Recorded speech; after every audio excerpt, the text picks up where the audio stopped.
Devin Haney is being lined up for October the 3rd. Any update on his opponent? No, there's many in the mix. I mean, Yurokis Gamboa is one of them. Javier Fortuna.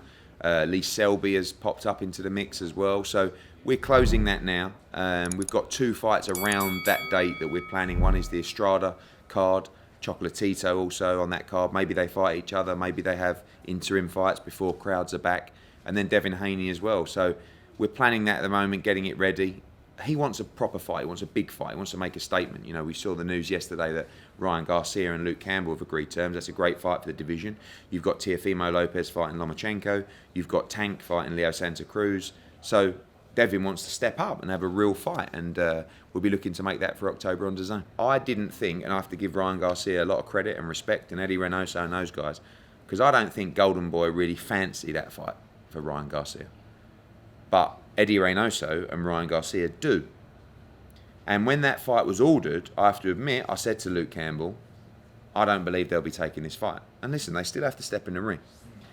And Luke said, well, I'm up for the fight, but, you know, I'm happy with whatever route we take. He wasn't calling out Ryan Garcia. And originally we got the deal made, but the money that we were paying Ryan Garcia was based on bringing fans back to the arena in the UK. And when we sent the contracts to Golden Boy, they were concerned that that could take some time. So they wanted to start again on the negotiations. And just 5 minutes before the purse bid yesterday, we agreed to stage the fight in the US. And Golden Boy will stage that fight in the US. And I'm excited for it because I think it's such a fascinating fight. You know, Ryan Garcia is a huge star. What does he have? 7 million Instagram followers. But the big debate is he an internet star or is he a pound for pound great fighter? If he's the real deal in the ring, that's a vicious combination, you know, and a combination to global success. I don't think he beats Luke Campbell. I think this is a terrible, terrible decision by them. But maybe it's a genius decision. We'll find out in November. It's a brilliant fight. And I'm excited for it because I really want Luke to win that fight. You know, he's probably the lightweight that's been thrown into the toughest challenges to try and win a world title.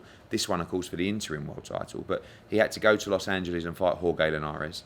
You know, I felt he could have nicked that fight, even with a knockdown. His father passed away like 2 weeks before that fight.